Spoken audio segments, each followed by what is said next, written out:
Tempestuously, Diana Percival entered the room, auburn locks swinging in the tempestuous breeze from the window, which was open just a crack. She was pale and slender, a kind of beauty that she didn't even realize she had, so effortlessly did she pull it off with no makeup or anything, her brown hair sweeping like a gelid wave over her pale forehead, framing her wide grey eyes. She did not think of herself as beautiful, but she was. Her roommate, Kimmy, had kept her up all night, the noise of Kimmy's premarital lovemaking with her boyfriend easily penetrating the thin apartment wall.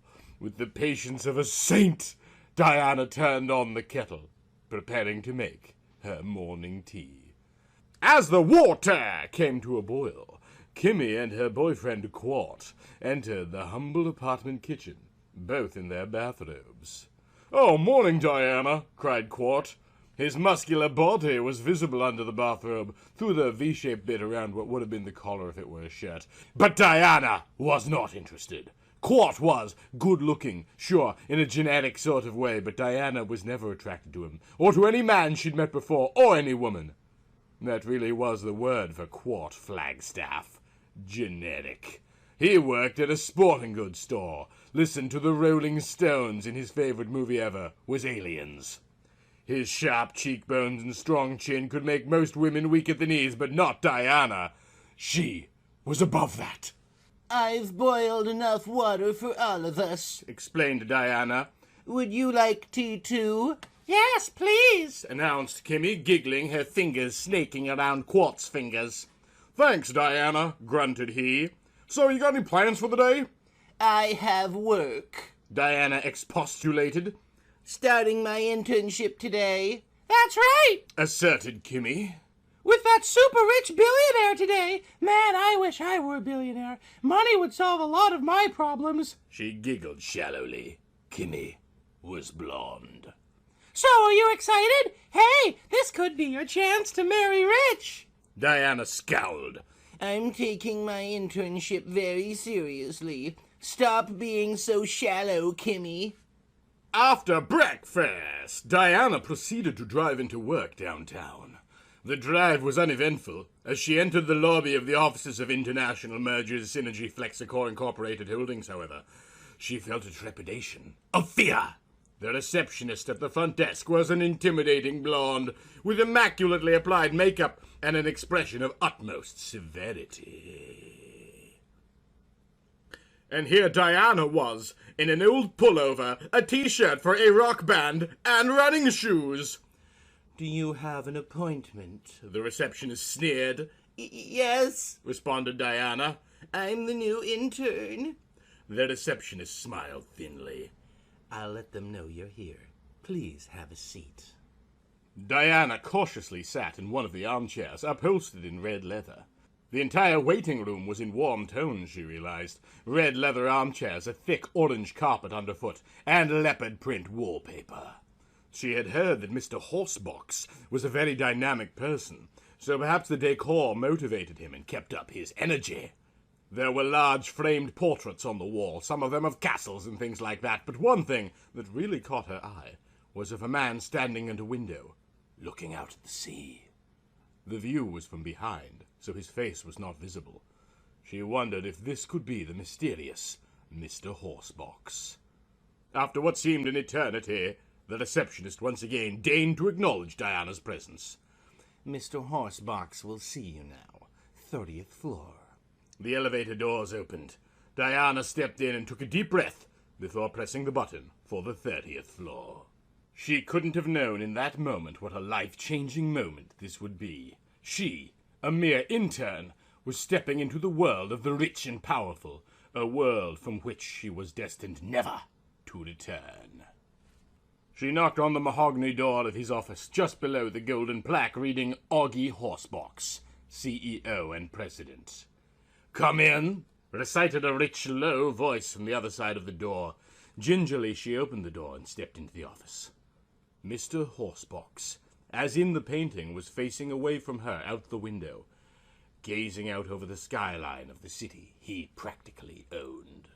The carpet was a vivid pea green, stainless, immaculate, flanked by rich brown wood paneling on the walls around full bookcases. Mr. Horsebox's orangish desk and tiger print swivel chair dominated the room. Diana felt like she had stepped into a different time. The late 70s or early 80s, maybe. I'm, your new intern, Mr. Horsebox, sir. She stammered. Indeed, he purred. And my new intern's name is? Diana Percival. She was able to get out. Diana Percival. Mr. Horsebox digested the name. Diana was the Roman goddess of the moon and purity. Percival was a knight of the Round Table, a hero who sought the Holy Grail. Please, step inside the office, pure Grail. She gingerly took a step inside. Mr. Horsebox rose from his chair and turned to face her, and Diana's breath caught in her throat at his piercing gaze. Mr. Horsebox was about 50-ish, paunchy, dressed in a vibrant check suit of lime green, his florid face topped by a greasy black comb-over, and rising up over a stubbly cleft chin. Diana's eyes widened, and she swallowed reflexively. No man had ever had so strong an impact on her before. She could practically hear her heart beating. Anyway, continued Mr. Horsebox, enough about classical myth and the Arthurian tradition. Go get me a coffee, Toots. Plenty of cream, 3 sugars, and a hint of licorice. I want licorice today. In fact, get me a whole bag of motherfucking Twizzlers. She hastened to comply, moving swiftly to the coffee room she had been shown during training.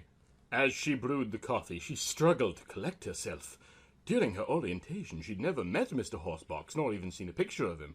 All she had been told was that he could be very demanding. No one had warned her about his incredible personal magnetism.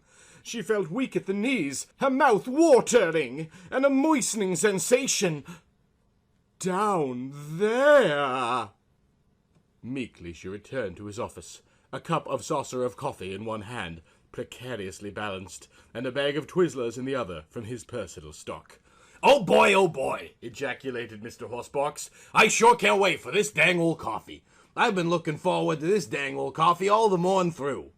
She swooned at his words. He spoke like he was from another time.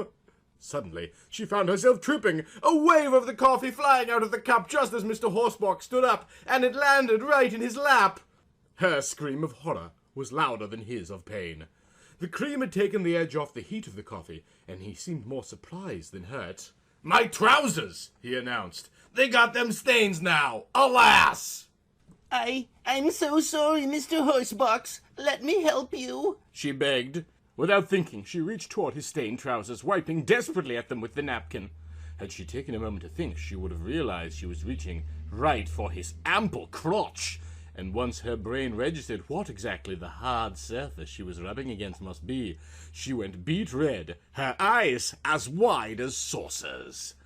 Mr. Horsebox cocked an eyebrow at her. That's my penis, he explained. He smiled widely, realizing the look of bewildered lust on Diana's face. Want a better look, Toots? Diana gulped. Was this really happening? Was this the moment for which she had waited her whole life for?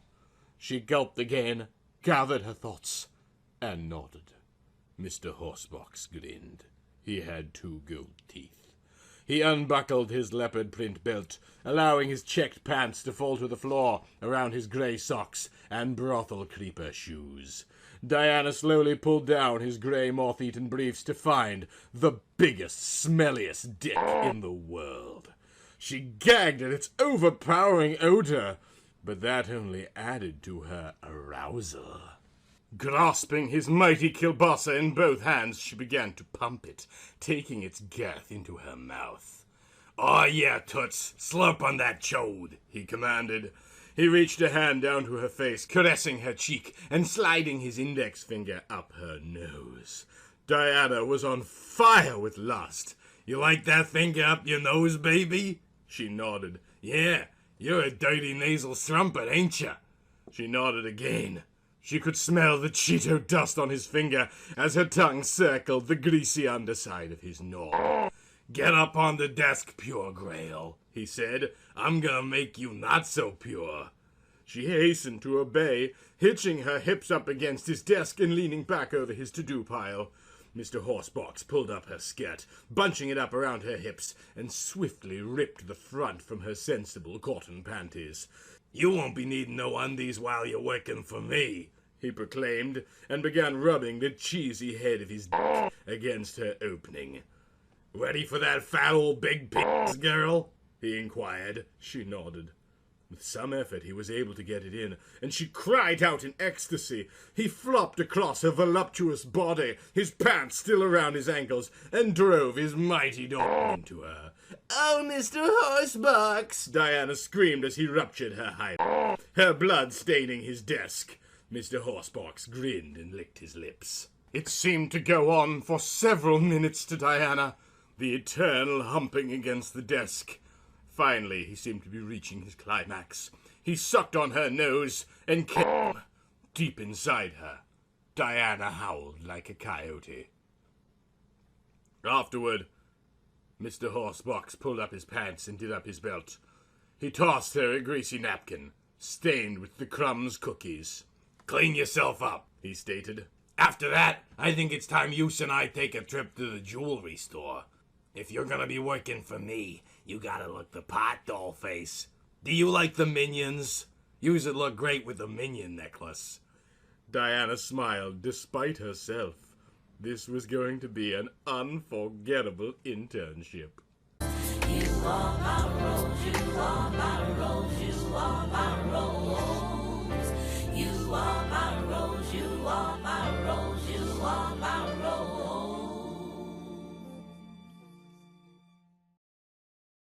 These weird little things are always fun to do. Thanks to everyone for listening and humoring me.